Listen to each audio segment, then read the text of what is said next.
মাঝে মাঝে কি আপনার মনে হয় কেউ আপনাকে বুঝছে না? ভেতরের কষ্টগুলো পাহাড়ের মতো ভারী হয়ে আছে, কিন্তু কাউকে বলতে পারছেন না। শুনুন, যে কথা কেউ শোনে না তা আপনার রব শোনেন। যে কান্না কেউ দেখে না তা আপনার আল্লাহ দেখেন।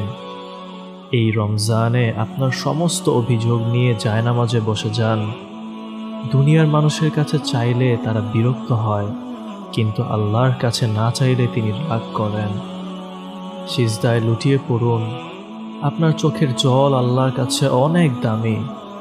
আপনার কি এমন কোনো বড় স্বপ্ন বা মনের আশা আছে যা পূরণ হওয়া অসম্ভব মনে হচ্ছে? তবে হতাশ হবেন না। কমেন্টে নিজের বিশ্বাসের সাথে একবার ইয়া আল্লাহ লিখুন, আর এই ভিডিওটি এমন কাউকে পাঠান যার এই মুহূর্তে এই সান্ত্বনাটুকু খুব প্রয়োজন।